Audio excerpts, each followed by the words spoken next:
အနန္တတကုရှင်ဖျားသခင်ဤနှုတ်ကပတ်တော်များကိုဖတ်ရွတ်ပြခြင်းများဤစာညွန့်ပေါင်း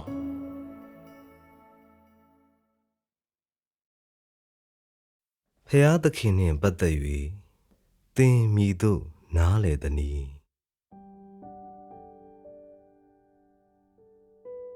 ဖျားသခင်ပေါ်လူတို့ယုံကြည်ခဲ့သည်မှာ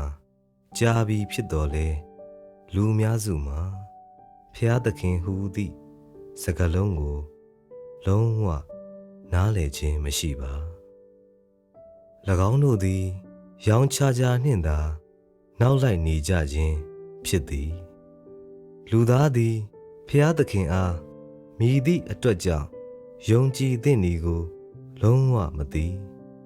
ဖျားသခင်ဟူသည်အဘယ်နည်းကိုလည်းအတိအကျမသိပါလူတို့သည်ဖျားသခင်ကိုယုံကြည်လျက်နောက်လိုက်ရန်သာသိ၍ဖျားသခင်ဟူသည်အဘယ်နည်းကိုမသိဖျားသခင်ကိုလည်းနားမလည်ပါကဤသည်မှာကဘာပေါ်တွင်အကြီးမားဆုံးသောပြက်လုံးတစ်ရက်ပင်မဟုတ်ပါလားယခုလောက်ဆိုလျင်လူတို့သည်ကောင်းကင်နှင့်ပတ်သက်သည့်နက်နဲသောအရာများကိုတွေ့မြင်ခဲ့ပြီးဖြစ်တော်လဲယခင်ကလူသားတို့တခါမျှနားမလည်ခဲ့သောလေးနက်သည့်အသိဉာဏ်များအကြောင်းကြားခဲ့ပြီးဖြစ်တော်လဲ၎င်းတို့သည်အခြေခံအကျဆုံးအရာအများအပြားချင့်ချိန်စဉ်းစားခြင်းမပြုတ်ရသေးသည့်တမာတရားများကိုနားမလည်ပါအချို့သူများကကျွန်ုပ်တို့ဖျားသခင်ကိုယုံကြည်ခဲ့သည်မှာနှစ်ပေါင်းများစွာကြာလှပြီဖျားသခင်ဟူသည်အဘယ်အရာဖြစ်ကြောင်းမသိပဲအဘယ်သို့ရှိနိုင်မည်နည်းဤသည်မှာကျွန်ုပ်တို့ကိုနှိမ်ရာမရောက်ပေဘူးလားဟုပြောခြင်းပြောနိုင်သည်သို့သောလက်တွေ့တွင်ယနေ့လူတိုင်းငါနောက်သို့လိုက်နေတော်လဲမည်သူမျှယခုလက်ရှိအလုတ်အားလုံးကိုနားမလည်ပါဖျားသခင်နှင့်ပတ်သက်သည့်အရှုပ်ထွေးဆုံးဤမေးခွန်းကိုမဆိုထားနှင့်၎င်းတို့သည်အယိုးရှင်းဆုံးနှင့်အလွယ်ဆုံးမေးခွန်းများကိုပင်လက်လွတ်ကုန်ကြသည်သင်ဘေးဖယ်လိုက်သည့်မေးခွန်းများသင်သိရှိနိုင်စွမ်းမရှိသောထိုမေးခွန်းများသည်သင်နားလည်သင့်ဆုံးသောမေးခွန်းများဖြစ်ကြောင်းသင်သိသင့်သည်အကြောင်းမှာသင်သည်လူအုပ်နောက်သို့လိုက်ရန်သာသိကာမိမိလိုအပ်မိအရာများကိုရယူထားရန်အာယုံမဆိုင်ဂရုမပြုသောကြောင့်ဖြစ်၏သင်သည်ဖျားသခင်ကိုအဘယ်ကြောင့်ယုံကြည်သင့်သည်ကိုအမှန်တကယ်သိပါသလားဖျားသခင်ဟူသည်အဘယ်နည်းဆိုသည်ကိုသင်အမှန်တကယ်သိပါသလားလူသားဟူသည်အဘယ်နည်းဆိုသည်ကိုသင်အမှန်စင်စစ်သိပါသလားဖျားသခင်ကိုယုံကြည်သောလူသားတဦးအနေဖြင့်ဤအရာများကိုနားမလည်နိုင်ပါကသင်သည်ဖျားသခင်ကိုယုံကြည်သူတဦးအနေဖြင့်သိက္ခာမကျပေဘူးလားငါ၏ယနေ့အမှုမှာလူတို့၎င်းတို့၏အနှစ်သာရကိုနားလည်ရန်ငါလုပ်သည့်အမှုအရာခတ်သိမ်းကိုနားလည်ရန်နှင့်ဖျားသခင်၏မျက်နှာအစစ်အမှန်ကိုသိရန်ဖြစ်သည်ဤသည်မှာငါစီမံခန့်ခွဲမှုအစီအစဉ်ဤဏိဂုံးလုပ်ရန် ငါအမှုဤနောက်ဆုံးအဆင့်ဖြစ်သည်ထို့ကြောင့်ဘဝဤနက်နဲသောအရာခတ်သိမ်းကိုကြိုတင်၍သင်တို့အားငါပြောခြင်းဖြစ်၏သို့မှသာငါထံမှထိုအရာများကိုသင်တို့အားလုံးလက်ခံနိုင်မည်ဖြစ်သည်ဤသည်မှာနောက်ဆုံးသောကာလ၏အမှုဖြစ်သဖြင့်သင်တို့နားလည်ခြင်းမရှိခန္ဓာရည်မရှိတော့လဲသင်တို့ယခင်ကတခါမျှခံယူခဲ့ခြင်းမရှိသောဘဝ၏တမာတရားခတ်သိမ်းကိုသင်တို့အားငါပြောပြရမည်အဘယ်ကြောင့်ဆိုသောသင်တို့သည်အလွန်ချွတ်တဲ့လွန်းလျက်လိုအပ်သည့်အရာများကင်းမဲ့လွန်း၍သာဖြစ်သည်ငါသည်ငါ၏အမှုကိုဏီကုံချုပ်လိုသည်ငါ၏လိုအပ်သည့်အမှုခတ်သိမ်းကိုပြီးဆုံးလိုပြီးငါသင်တို့အားစေခိုင်းနေသည့်အရာကိုအပြည့်အစုံအသိပေးလိုသည်ဤသည်မှာအမောင်တို့လွှမ်းမိုးချိန်၌သင်တို့သည်နောက်တဖန်လမ်းလွဲ၍စာတန်၏လှည့်ပြားမှုအတွင်းကြာရောက်ခြင်းမှကာကွယ်ရန်ဖြစ်သည်သင်တို့နားမလည်နိုင်သည့်လမ်းခရီးများစွာရှိ၏သင်တို့နားမလည်သည့်ကိစ္စများစွာရှိ၏သင်တို့သည်အသိဉာဏ်ကင်းမဲ့လွန်း၏ငါသည်သင်တို့၏ဝိညာဉ်အတ္တတာနှင့်အားနည်းချက်များကိုကောင်းစွာသိ၏ထို့ကြောင့်သင်တို့နားလည်နိုင်စွာမရှိသည့်နှုတ်ကပတ်တော်များစွာရှိတော်လဲသင်တို့ယခင်ကတခါမျှခံယူခဲ့ခြင်းမရှိသည့်တမန်တရားအားလုံးအကြောင်းငါသင်တို့ကိုပြောပြလိုသေး၏အကြောင်းမှာသင်တို့၏လက်ရှိဝိညာဉ်အတ္တတာဖြင့်သင်တို့သည်ငါအတွက်တတ်သိခံနိုင်ခြင်းရှိမရှိကိုငါစိုးရိမ်နေ၍ဖြစ်သည်ငါသည်သင်တို့ကိုအထင်သေးပေမဟုတ်သင်တို့ခတ်သိမ်းသည်ငါ၏စနစ်တကျသင်ကြားမှုမခံယူရသေးသောသားရဲတိရစ္ဆာန်များဖြစ်ကာသင်တို့အတွင်ဖုံးတော်မီမြရှိသည်ကိုအမှန်စင်စစ်မေးခွန်းထုတ်ဖွယ်ရာကောင်းပေသည်သင်တို့အပေါ်လှုပ်ဆောင်ချက်အတွက်ငါသည်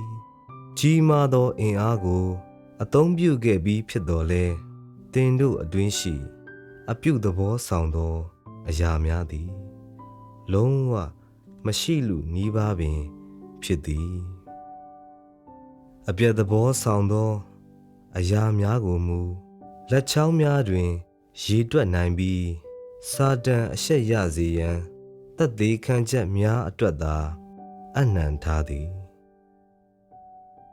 သင်တို့အတွင်းရှိကြံအရာခတ်သိမ်းနီးပါးသည်စာတန်၏အစိတ်ဖြစ်၏သင်တို့ကိုကြည့်ရသည်မှာသင်တို့ကိုကယ်တင်နိုင်ခြင်းမရှိတော့တကဲ့သို့ဖြစ်၏ထို့ကြောင့်လက်ရှိအခြေအနေသည်ဤသို့ဖြစ်နေသည့်အတွက်ငါသည်သင်တို့၏ပြုမှုပြောဆိုပုံအမျိုးမျိုးကိုကြည့်၍နောက်ဆုံးတွင်သင်တို့၏ဝိညာဉ်အတ္တတာအမှန်ကိုသိ၏ထို့ကြောင့်ငါသည်သင်တို့အတွက်ပူပန်နေရခြင်းဖြစ်သည်မိမိဘဝကိုမိမိဘာသာအသက်ရှင်ရမည့်အခါတွင်လူသားသည်ယနေ့ထက်ပို၍ကောင်းသည့်ဘဝသို့မဟုတ်အလားတူဘဝသို့အမှန်တကယ်ရောက်ရှိမည်လားသင်တို့၏ခလေးဆန်သည့်ဝိညာဉ်အတ္တတာအတွက်စိုးရိမ်ပူပန်ခြင်းမရှိဘူးလားသင်တို့သည်အခြေအနေခတ်သိမ်းတွင်ငါနှင့်ငါအပေါ်သာသစ္စာရှိသောရွေးချယ်ခံရသည့်ဣတရေလအမျိုးကဲ့သို့ အမှန်စင်စစ်နေနိုင်မည်လားတင်တို့ယခုပြတ်တာနေသည်မှာခလေးတငယ်များမိဘမျက်ွယ်တွင်ဆော့ကစားခြင်းမဟုတ်ပဲသခင်ဤကြဖို့များလက်လန်းမမီနိုင်သည့်တိရစ္ဆာန်များတွင်ပေါက်ကွဲသောဆိုးဝါးယုံမှမှုဖြစ်၏တင်တို့သည်တင်တို့၏သဘောတဘာဝကိုသိထားသင့်သည်ဤသဘောတဘာဝသည်တင်တို့အားလုံးတွင်ရှိနေသည့်အားနည်းချက်လည်းဖြစ်၍တင်တို့အားလုံးတွင်ရှိနေသည့်ဖျားနာမှုဖြစ်သည်ထို့ကြောင့်ယနေ့တင်တို့အပေါ်ငါ၏တခုတည်းသောတိုက်တွန်းနှိုးဆော်မှုမှာငါအတွက်တတ်သိခံရန်သာဖြစ်သည်မြည်သည့်အခြေအနေတွင်မှအနာဟောင်းကိုတဖန်ပြန်၍ထကြွခွင့်မပြုပါနှင့်အရေးကြီးဆုံးအရာမှာတတ်သိခံရန်ပင်ဖြစ်သည်ဤသည်မှာငါအမှု၏အဓိကအချက်ဖြစ်သည်မာရိသည်အိမ်မက်တွင်ပေါ်လာသောယေဟောဝါ၏ဗျာဒိတ်ပေးသည်ကိုယုံကြည်၍နာခံကလက်ခံတကဲ့သို့သင်တို့သည်ငါနှုတ်ကပတ်တော်များကိုလက်ခံသင့်သည်ဤသည်သာလျှင်ဖြူစင်ရာရောက်သည်အကြောင်းမှာသင်တို့သည်ငါ၏နှုတ်ကပတ်တော်များကိုအများဆုံးကြားသူများဖြစ်၍ငါ၏ကောင်းကြီးမင်္ဂလာကိုခံစားရဆုံးသူများဖြစ်၍ဖြစ်သည်ငါသည်တင်တို့ကိုငါ၏တန်မိုးရှိသောပိုင်ဆိုင်မှုခတ်သိမ်းကိုပေးနေကအရာခတ်သိမ်းကိုတင်တို့ကိုလုံးဝအနှင်းပေးနေ၏တို့ရာတွင်တင်တို့၏အနေအထားနှင့်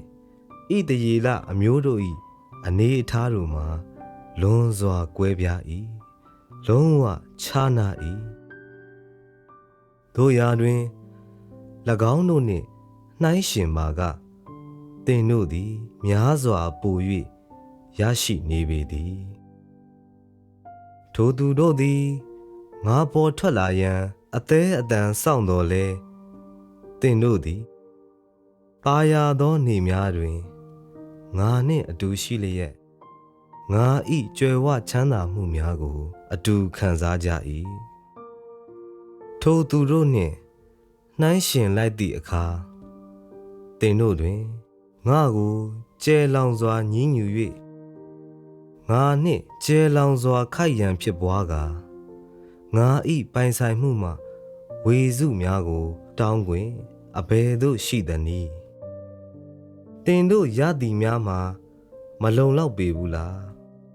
ငါသည်သင်တို့ကိုများစွာပေးတော်လဲသင်တို့ငါကိုပြန်ပေးသည်မှာငါကိုအသေးကွဲစေသည့်ဝမ်းနည်းမှုစိုးရိမ်လွန်ကဲမှုနှင့်ဖိနှိပ်၍မရသောမကြေချမ်းမှုနှင့်မကြေနပ်မှုသာဖြစ်၏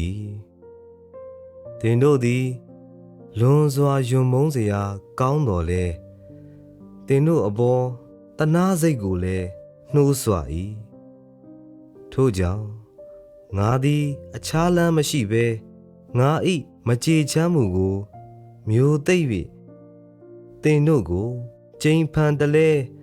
ဆန့်ကျင်ပြောဆိုရန်သာရှိသည်ဤနှစ်ထောင်ပေါင်းများစွာသောလှုပ်ဆောင်မှုကာလတွင်ယခင်ကငါသည်လူသားအပေါ်မြည်သည့်ကန့်ကွက်မှုများမပြုခဲ့အကြောင်းမူကားလူသား၏တိုးတက်မှုရာဇဝင်တွင်သင်တို့အကြားအလှည့်ပြားဆုံးတို့သာလျှင်ကြော်ကြားကြောင်းငါတွေ့ခဲ့၍ဖြစ်သည်၎င်းတို့သည်ကြော်ကြားသောရှေးဘိုးဘေးမှသင်တို့ကိုပေးခဲ့သောတန်ဖိုးရှိသည့်အမွေများကဲ့သို့ဖြစ်၏ထိုလူသားအစစ်မမီသောဝက်များနှင့်ခွေးများကိုငါမုန်းတီးလာသည်သင်တို့တွင်အတိတရားကင်းမဲ့လွန်းသည်သင်တို့၏အကျင့်စာရိတ္တသည်အောက်တန်းကြလွန်း၏ တင်တို့၏အသေးနှလုံးသည်မာကြောလှ၏ငါ၏ဤနှုတ်ကပတ်တော်များနှင့်ဤအမှုတို့ကိုဤတရေလသို့ယူသွားခဲ့ပါကငါသည်လွန်လေပြီးသောကာလများစွာကပင်ဖုံးတကိုရရှိခဲ့မည်ဖြစ်သည်တင်တို့အကြားတွင်ငါဤသို့မဟုတ်တင်တို့အကြားတွင်ရက်ဆက်သည့်လစ်လျူရှုမှုတင်တို့၏တမင်ဂယုမပြုမှုနှင့်တင်တို့၏အကြောင်းပြချက်များသာလျှင်ရှိ၏တင်တို့သည်ခံစားချက်ကင်းမဲ့လွန်းလျက်တန်ဖိုးမဲ့လွန်းသည်ငါ၏အလုပ်အတွက်တင်တို့အတတ်နိုင်ဆုံးကိုပေးဆက်သင့်သည်ငါအတွက်အကျိုးရှိသည့်အရာကိုတင်တို့လှုပ်ဆောင်သင့်သည်တင်တို့ငါထံမှမရသည့်အရာခတ်သိမ်းကိုရရှိနိုင်စေရန်ငါသည်တင်တို့မရှင်းသည့်အရာခတ်သိမ်းအကြောင်းတင်တို့ကိုပြောပြလို၏တင်တို့၏ချို့ယွင်းချက်များမှာမရေမတွက်နိုင်လောက်အောင်များပြားတော်လဲငါ၏နောက်ဆုံးသောတနာကျင်နာခြင်းကိုပေးလျက်တင်တို့အပေါ်ငါလှုပ်ဆောင်သင့်သည်ကိုဆက်လက်လှုပ်ဆောင်ရန်ငါလိုလား၏သို့မှသာတင်တို့သည်ငါထံမှအကျိုးကျေးဇူးရရှိမည်ဖြစ်ကာတင်တို့တွင်ကင်းမဲ့နေ၍လောကအနေဖြင့်တခါမျှမတွေ့ဘူးသောဖုံးတကိုးကိုရရှိနိုင်မည်ဖြစ်သည်ငါသည်နှစ်ပေါင်းများစွာအမှုပြုခဲ့ပြီးဖြစ်တော်လဲလူသားတို့အကြားတဦးမျှငါကိုမသိခဲ့ငါသည်မည်သူကိုမျှပြောမပြခဲ့သောလျှို့ဝှက်ချက်များကိုသင်တို့ကိုပြောပြလို၏လူသားများအကြားတွင်ငါသည်ထိုသူတို့မမြင်နိုင်သောဝိညာဉ်ဖြစ်၏ထိုသူတို့မည်သည့်အခါမျှထိတွေ့နိုင်ခြင်းမရှိသောဝိညာဉ်ဖြစ်၏ကမ္ဘာမြေကြီးတွင်ငါ၏လောကကိုဖန်ဆင်းခြင်းရွေးနှုတ်ကယ်တင်ခြင်းနှင့်ဖျက်ဆီးခြင်းစသည့်အဆင့်၃ဆင့်ရှိသောအလုပ်ကြောင့်ငါသည်လူသားတို့အကြားအမှုဆောင်ရန်ကွဲပြားသောအချိန်များတွင်မည်သည့်အခါမျှလူသိရှင်ကြားမဟုတ်ဘဲပေါ်လာ၏လူသားတို့အကြားပထမဦးစွာငါရောက်လာစဉ်ကရွေးနှုတ်တော်မူသောကာလကဖြစ်၏ယုဒလူမျိုးမိသားစုအကြားငါရောက်လာသည်မှာအမှန်ပင်ဖြစ်၏ထို့ကြောင့်ဖျားသခင်မြေကြီးပေါ်သို့ကြွလာသည်ကိုပထမဦးစွာမြင်သူတို့မှာယုဒအမျိုးသားတို့ဖြစ်ကြ၏ဤအမှုကိုငါကိုယ်တိုင်ဆောင်ရွက်ရခြင်းမှာငါ၏ရွေးနှုတ်တော်မူသောအလုပ်တွင်ငါ၏လူဇာတိပဂတိကိုအပြစ်ပူဇော်မှုအဖြစ်အသုံးပြုလို၍ဖြစ်၏ထို့ကြောင့်ငါကိုပထမဆုံးတွေ့သူများသည်ယေရှုတော်ကာလ၏ယုဒလူမျိုးများဖြစ်ကြသည်၎င်းသည်ဇာတိပဂတိအသွင်ဖြင့်ငါပထမဆုံးအမှုဆောင်ခြင်းဖြစ်သည်နိုင်ငံတော်ကာလတွင်ငါ၏အမှုသည်သိမ့်ပိုက်အောင်နိုင်၍စုံလင်စေရန်ဖြစ်သည်ထို့ကြောင့်ငါသည်ဇာတိပဂတိအသွင်ဖြင့်တိုးထိန်သည့်အမှုကိုတဖန်ပြန်၍ဆောင်ရွက်သည်ဤသည်မှာငါဒုတိယအကြိမ်ဇာတိပဂတိအသွင်ဖြင့်အမှုဆောင်နေခြင်းဖြစ်သည်အမှု၏နောက်ဆုံးနှစ်ဆင့်တွင်လူသားတို့နှင့်ထိတွေ့သည့်အရာမှာမမြင်နိုင်သောကံ၍မရသည့်ဝိညာဉ်တော်မဟုတ်တော့ပဲဇာတိပဂတိအဖြစ်အကောင်အထည်ဖော်ထားသူတဦးဖြစ်သည်ထို့ကြောင့်လူသား၏မျက်စိထဲတွင်ငါသည်ဖ ယားသခင်ဤရုပ်တွင်နှင့်လုံးဝမတူဖယားသခင်ကဲ့သို့လုံးဝမထင်ရသူတူငါထပ်မံဖြစ်သွား၏ထိုအပြင်လူတို့မြင်သည့်ဖယားသည်အမျိုးသားဖြစ်ယုံမကအမျိုးသမီးလည်းဖြစ်၍ဤသည်မှာထိုသူတို့အတွက်အံ့ဩဖွယ်ရာအကောင်းဆုံးနှင့်ဗဟေတိအဆန်ဆုံးဖြစ်၏ငါဤထူးကဲသောအမှုသည်နှစ်ပေါင်းများစွာကင်ဆွဲထားသောအယူအဆဟောင်းများကိုကျိန်ဖန်တလဲချိုးဖျက်ပစ်၏လူတို့သည်အံ့အားသင့်လျက်ရှိကြ၏ဖယားသခင်သည်တန်ရှင်းသောဝိညာဉ်တော်ဖြစ်ယုံမကထိုဝိညာဉ်တော်သည်ခုနစပြင်းထန်သည့်ဝိညာဉ်တော်ခတ်သိမ်းသောအရာတို့ကိုလွှမ်းခြုံထားသောဝိညာဉ်တော်ဖြစ်ကာလူသားတူလူသမန်တူအထူးပင်တာမညဖြစ်သောလူသားတူလည်းဖြစ်၏သူသည်အမျိုးသားဖြစ်ယုံမကအမျိုးသမီးလည်းဖြစ်၏၎င်းတို့သည်လူသားများတွင်မွေးဖွားကြသဖြင့်အလားတူကြကာတဦးသည်တန်ရှင်းသောဝိညာဉ်တော်အားဖြင့်ပဋိသန္ဓေဆွဲယူပြီးအခြားတဦးသည်လူသားတဦးတွင်မွေးဖွားတော်လဲဝိညာဉ်တော်မှဓာတ်ရိုက်ဆင်းသက်လာသဖြင့်ကွဲပြားကြ၏၎င်းတို့နှစ်ဦးစလုံးသည်ဖယားသခင်ဤဇာတိပဂတိဖြစ်ခါအဖဖယားသခင်ဤအမှုကိုထမ်းဆောင်သဖြင့်ဆင်တူကြကာတဦးမှာရွေးနှုတ်ကဲတင်သည့်အမှုကိုဆောင်ရွက်၍အခြားတဦးမှာသိမ့်ပိုက်အောင်မြင်သည့်အမှုကိုဆောင်ရွက်သဖြင့်ကွဲပြားကြ၏နှစ်ဦးစလုံးသည်အဖဖယားသခင်ကိုကိုးစားပြုတော်လဲတဦးသည်ချစ်ချင်းမေတ္တာနှင့်တနာကျင်နာခြင်းတို့နှင့်ပြည့်နှက်နေသော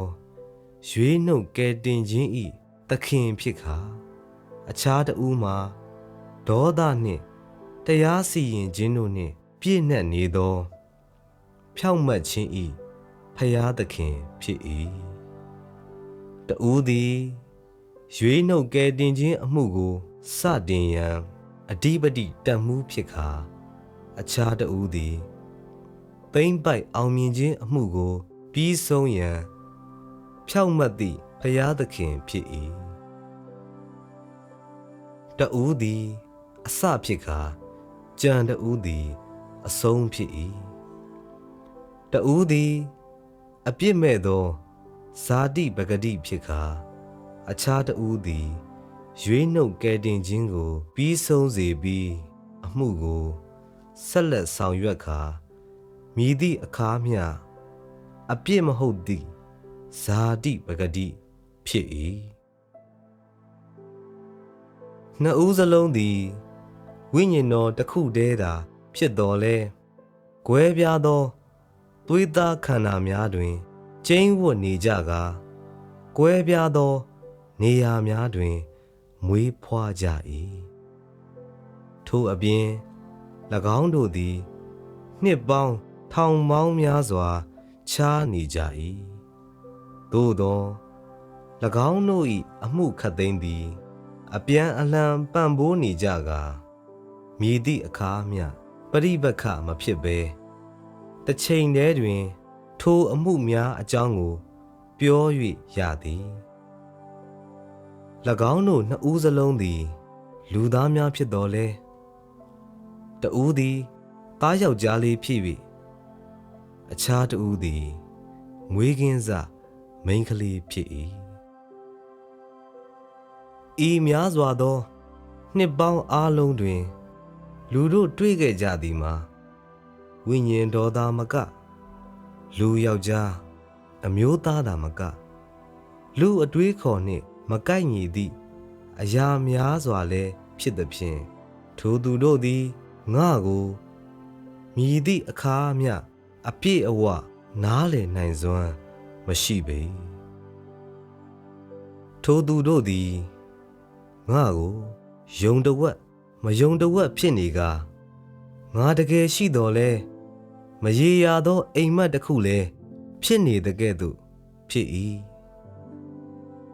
ထို့ကြောင့်ယနေ့တိုင်းလူတို့မှာဖျားသခင်ဟူသည်အဘယ်နည်းကိုမတိကြသေးခြင်းဖြစ်သည်သင်သည်ငါကိုအကယ်ပင်ရိုးရှင်းသည့်ဝါကြတစ်ကြောင်းတည်းဖြင့်အတူကျုပ်ဖော်ပြ၍ရမည်လားယေရှုသည်ဖျားသခင်မှလွဲ၍အခြားမဟုတ်ထို့နောက်ဖျားသခင်သည်လည်းယေရှုမှလွဲ၍အခြားမဟုတ်ဟုသင်အမှန်ဆိုရဲသလားဖျားသခင်သည်ဝိညာဉ်တော်မှလွဲ၍အခြားမဟုတ်ထို့နောက်ဝိညာဉ်တော်သည်ဖျားသခင်မှလွဲ၍အခြားမဟုတ်ဟုအကယ်ပင်ရဲရင်စွာဆိုရဲသလားဖျားသခင်သည်လူအဝတ်ဝတ်ထားသောဇာတိပဂတိတာဖြစ်သည်ဟုစိတ်အေးချမ်းသာစွာပြောနိုင်သလားယေရှု၏ရုပ်သွင်သည်ဖျားသခင်၏ကြီးမြတ်သောရုပ်သွင်သာဖြစ်သည်ဟုပြောရဲသောတတ္တိသင်တွင်အမှန်စင်စစ်ရှိသလားစကားလုံးများနှင့်ပတ်သက်၍သင်တွင်ရှိသောပါရမီစွမ်းအားဖြင့်ဖျားသခင်၏စိတ်နေသဘောထားနှင့်ရုပ်သွင်ကိုသင်စိစက်သေးကြစွာရှင်းပြနိုင်သလားဖျားသခင်သည်အမျိုးသမီးမဟုတ်ဘဲအမျိုးသားကိုသာသူ၏ပုံသဏ္ဍာန်အတိုင်းဖန်ဆင်းခဲ့သည်ဟုသင်အကယ်ပင်ပြောရဲသလားသင်ဤသို့ပြောလျင်ငါရွေးချယ်သည့်အထက်အမျိုးသမီးလုံးဝပါမီမဟုတ်သည့်အပြင်လူသားမျိုးနွယ်ထဲတွင်အမျိုးအစားတစ်ရပ်အဖြစ်အမျိုးသမီးများပါဝင်ရန်ပါ၍ပင်ဖြစ်နိုင်မည်မဟုတ်ပေယခုဖျားသခင်ဟူသည်မြည်သည်ဖြစ်ကြောင်းသင်အမှန်စင်စစ်သိပြီလားဖျားသခင်သည်လူသားတဦးလားဝိညာဉ်တစ်ပါးလားဖျားသခင်သည်အကယ်ပင်အမျိုးသားတဦးလားငါဆောင်ရွက်လိုသည့်အမှုကိုယေရှုသာလျှင်ပြီးအောင်ဆောင်ရွက်နိုင်သလားငါ၏အနှစ်သာရကိုအချုပ်ဖော်ပြရန်အထက်ပါအနက်တစ်ခုကိုသာလျှင်သင်ရွေးချယ်ပါကသင်သည်လွန်ကဲစွာအသိဉာဏ်ကင်းမဲ့သည့်သစ္စာရှိသောယုံကြည်သူတဦးဖြစ်ပေလိမ့်မည်ငါသည်တစ်ချိန်တစ်ခါသာလူစားတိခံသွေးသားခန္ဓာအဖြစ်အမှုဆောင်ရွက်ပါကသင်ငါအပေါ်ကန့်သက်ချက်များသတ်မှတ်မိလောငါကိုတစ်ချိန်ကြည့်လျက်အကယ်ပင်ငါကိုနားလည်နိုင်မည်လားသင်အသက်တာတွင်ကြုံတွေ့ခဲ့ရသည့်အရာများ၏ကျေးဇူးကြောင့်သင်သည်ငါမည်သူဆိုသည်ကိုအကယ်ပင်လုံးဝအကျဉ်းချုပ်ဖော်ပြနိုင်မည်လားထို့အပြင်ငါ၏လူစားတိခံယူမှုနှစ်ရက်တွင်ငါသည်အလားတူသည့်အမှုဆောင်မှာကသင်တို့ငါအပေါ်မြည်သို့မြင်မည်နီလဝါကတိုင်ပေါ်တန်ရိုက်လျက်ငါကိုသင်တို့ရာသက်ပံထားခဲ့မည်လားဖျားသခင်သည်သင်ပြောသလောက်ရိုးရှင်းပါသလားသင်တို့၏ယုံကြည်ခြင်းသည်လွန်စွာစစ်မှန်တော်လဲသင်တို့အကြားမည်သူတဦးမျှငါမည်သူဆိုသည်ကိုစိစက်သေးကြစွာရှင်းပြနိုင်စွမ်းမရှိထို့အပြင်သင်တို့အကြားမည်သူတဦးမျှသင်တို့မြင်သမျှတကယ်ဖြစ်ရများကိုအပြည့်အဝသက်သေခံနိုင်စွမ်းမရှိပါစဉ်းစားကြည့်ပါယခုသင်တို့အများစုသည်ဒါဝန်ဝတ္တရားများ ပြက်ကွက်နေကြ၏တာဝန်များထမ်းဆောင်မိအစားဇာတိပဂတိ၏အမှုအရာများနောက်လိုက်၍ဇာတိပဂတိကိုအာသာဖြေလျက်ဇာတိပဂတိကိုလောဘတကြီးခံစားနေကြ၏သင်တို့တွင်တမာတရားနည်း၏သို့ဖြစ်လျင်သင်တို့တွေ့ခဲ့သမျှခတ်သိမ်းကိုမြည်တို့တတ်သိခံနိုင်မည်နီသင်တို့သည်ငါ၏တတ်သိဖြစ်နိုင်မည်ဟူသည့်အပေါ်မိမိကိုယ်ကိုယုံကြည်စိတ်အကယ်ပင်ရှိသလားတနေ့သင်သည်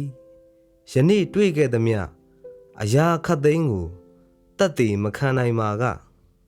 သင်သည်ဖန်ဆင်းခံရသူတဦး၏အသုံးဝင်မှုဆုံးရှုံးခဲ့ပြီးဖြစ်လိမ့်မည်သင်တည်ရှိနေမှုမှာလုံးဝအဓိပ္ပာယ်ရှိမည်မဟုတ်ပေသင်သည်လူသားတဦးဖြစ်ထိုင်မည်မဟုတ်ပေသင်သည်လူသားတဦးမဟုတ်ဟုပင်ပြောနိုင်သည်ငါသည်သင်အပေါ်ဆောင်ရွက်ခဲ့သည်မှာအတိုင်းအတာမရှိသည့်ပမာဏဖြစ်သည်တို့ရာတွင်ပြစ္ဆုတ်ပံ၌သင်သည်မြည်သည့်အရာမျှသင်ယူခြင်းမရှိမြည်သည့်အရာမျှမသိထို့အပြင်သင်လောက်ကင်သည်မှာအချီးနှီးသာဖြစ်သောကြောင့်ငါ၏အမှုကိုတိုးချဲ့ရန်လိုသည့်အခါသင်၏မျက်နာတွင်မြည်သည့်အမူအရာမျှမရှိဘဲငေးဆိုင်နေမည်ဘာမျှမပြောနိုင်ဘဲလုံးဝအသုံးမကျဖြစ်မည်ထို့သောဖြစ်လျင်သင်သည်တူနားရန်မရှိသောအပြစ်သားတဦးဖြစ်မနေဘူးလားထိုအချိန်ရောက်သည့်အခါသင်သည်ကြီးစွာသောနောင်တမရပေဘူးလားစိတ်ဓာတ်မကြပေဘူးလားဤအရာခတ်သိမ်းကိုငါပြင်း၍လုပ်နေခြင်းမဟုတ်ဘဲငါ၏အနာဂတ်အမှုအတွက်အခြေခံအုတ်မြစ်ချရန်လုပ်နေခြင်းဖြစ်သည်ငါသည်ထွက်ပေါက်မရှိသောအခြေအနေရောက်နေသဖြင့်အရာအသစ်တစ်ခုခုအားထုတ်ကြံစီရန်လိုနေသည်မဟုတ်ငါဆောင်ရွက်သည့်အမှုတော်သည်ခလေးကစားစရာမဟုတ်ဘဲငါအဖကိုကိုးစားပြုနေခြင်းဆိုသည်ကိုသင်နားလေသင့်သည်ဤရာခတ်သိမ်းကိုငါကိုယ်တိုင်တယောက်တည်းလုပ်နေခြင်းမဟုတ်ကြောင်းကိုသင်တို့သိသင့်သည်အကယ်စင်စစ်မူငါသည်ငါအဖကိုကိုးစားပြုနေခြင်းဖြစ်သည်ဤအတော်အတွင်းသင်၏အခန်းကဏ္ဍသည်လိုက်နာရန်နာခံရန်ပြောင်းလဲရန်နှင့်တတ်သိခံရန်သာဖြစ်သည်သင်နားလည်ရမည်မှာသင်ငါကိုအဘယ်အကြောင်းကြောင့်ယုံကြည်ရမည်ဟုသည့်အချက်ပင်ဖြစ်သည်ဤသည်မှာသင်တို့တဦးစီနားလည်ရမည်အရေးကြီးဆုံးမေးခွန်းဖြစ်သည်ငါအဖ၏ဘုံတော်အတွက်ငါအဖသည်ဤလောကကိုဖန်ဆင်းသည့်အချိန်ကပင်ငါအတွက်သင်တို့အားလုံးကိုရှေးမစွာကခွဲခန့်မှတ်သားပြီးဖြစ်၏ငါ၏အမှုအတွက်နှင့်သူ၏ဖုံးတကူအတွက်မှလွဲ၍အခြားမည်သည့်အရာအတွက်မျှကိုတော်ရှင်သည်သင်တို့ကိုရှေးမစွာကခွဲခန့်မှတ်သားခဲ့ခြင်းမဟုတ်ပါငါအဖကြောင့်သင်ငါကိုယုံကြည်ခြင်းဖြစ်သည်ငါအဖမှသင်တို့ကိုရှေးမစွာကခွဲခန့်မှတ်သားခြင်းကြောင့်သာသင်ငါနောက်သို့လိုက်ခြင်းဖြစ်သည်ဤအရာတစ်ခုမျှသင်တို့ကိုယ်တိုင်၏ရွေးချယ်ချက်မဟုတ်ပါတာ၍အရေးကြီးသည်မှာငါအတွက်တတ်သိခံရန်ရည်ရွယ်ချက်ဖြင့် ငါအဖငါကိုအနှင်းပေးသည်မှာတင်တို့ဖြစ်ကြောင်းတင်တို့နားလေရန်ဖြစ်သည်တင်တို့ကိုငါအတွက်အနှင်းပေးသဖြင့်တင်တို့သည်ငါချမှတ်ပေးသောလမ်းခရီးများကိုလိုက်နာ၍ငါသင်ပေးသောနှုတ်ကပတ်တော်များကိုလိုက်နာရမည်အဘယ်ကြောင့်ဆိုသောငါ၏လမ်းခရီးများအတိုင်းလိုက်နာရန်မှာတင်တို့၏တာဝန်ဖြစ်၍ဖြစ်သည်ဤသည်မှာငါအပေါ်တင်တို့ယုံကြည်ခြင်း၏မူလရည်ရွယ်ချက်ဖြစ်သည်ထို့ကြောင့်တင်တို့သည်ငါ၏လမ်းခရီးများကိုလိုက်နာရန်ငါအဖမှငါကိုအနှင်းပေးလိုက်သောသူများသာလျှင်ဖြစ်သည်ဟုငါတင်တို့ကိုပြောမည်တို့ရာတွင်တင်တို့သည်ငါကိုယုံကြည်ယုံသာယုံကြည်ကြ၏တင်တို့သည်ဣသရေလမိသားစုမှမဟုတ်သဖြင့်တင်တို့သည်ငါနှင့်မသက်ဆိုင်ထိုအစားရှေးဟောင်းမွေဆိုးနှင့်သက်ဆိုင်သောအမျိုးဖြစ်၏ငါတင်တို့ကိုဆောင်ရွက်ခိုင်းသည်မှာငါအတွက်တတ်တည်ခံရန်သာဖြစ်တော်လဲယနေ့တင်တို့သည်ငါ၏လမ်းခရီးများအတိုင်းရှောက်ရမည်ဤအရာခတ်သိမ်းသည်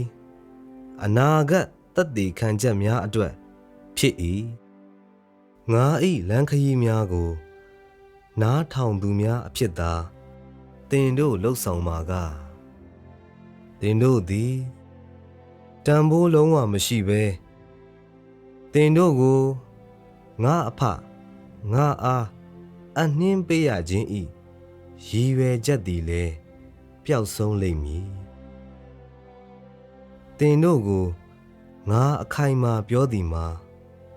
တင်တို့သည်ငါဤလမ်းခရီးများအတိုင်းရှောက်ရမည်ဟု၍ဖြစ်၏